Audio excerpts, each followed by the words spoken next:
सोलापूर जिल्ह्याच्या राजकीय वर्तुळातून एक धक्कादायक बातमी समोर आली आहे। सोलापूरचे माजी महापौर महेश कोटे यांचं हृदयविकाराच्या तीव्र धक्क्यानं आज दुःखद निधन झालंय। पुढे आलेल्या माहितीनुसार कुंभमेळ्याच्या निमित्ताने प्रयागराज येथे गेलेले असता त्यांना हृदयविकाराचा धक्का आल्याची माहिती समोर येत आहे। माजी महापौर महेश कोटे यांच्या निधनाच्या बातमीने सोलापूरसह राज्यात एकच खळबळ उडाली आहे। सोलापूर जिल्ह्यातील राजकीय वर्तुळातील महेश कोटे हे एक दिग्गज नेत्यापैकी एक राहिले आहे। त्यांच्या या राजकीय प्रवासाची माहिती आपण जाणून घेऊया। महेश कोटे पूर्वाश्रमीचे काँग्रेसचे नेते माजी गृहमंत्री सुशीलकुमार शिंदे यांचे निकटवर्तीय कैलासवासी विष्णुपंत कोटे यांचे सुपुत्र आहेत।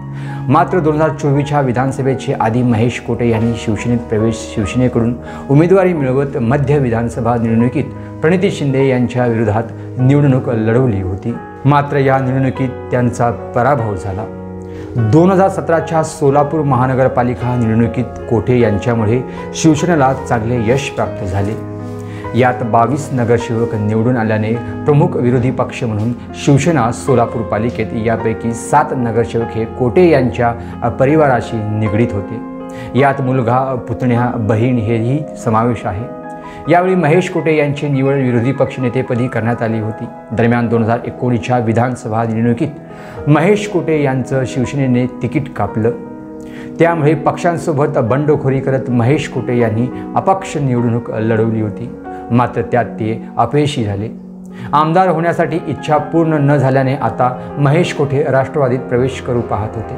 अशातच महेश कोटे यांनी राष्ट्रवादी शरद पवार गटात प्रवेश करत नुकतीच त्यांनी विधानसभा निवडणूक सोलापूर उत्तर विधानसभा मतदारसंघातून इलेक्शन लढवली होती। मात्र त्यात महायुतीच्या विजयकुमार देशमुख यांनी त्यांचा दारुण पराभव केला होता।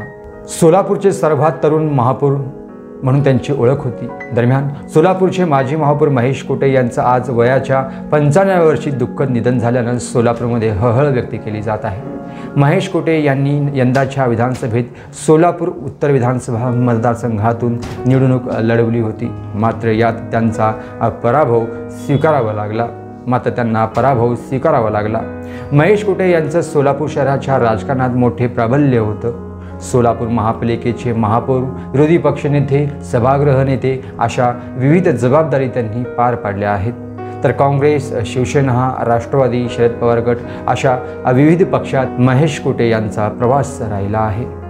अखेर आज असा हुरहुरी नेता आज आपल्यातून गेल्याने सोलापूर शहरासह महाराष्ट्रात हळहळ व्यक्त केला जातोय। दैनंदिन घटना जाणून घेण्यासाठी पाहत रहा लोकप्रधान न्यूज सोलापूर।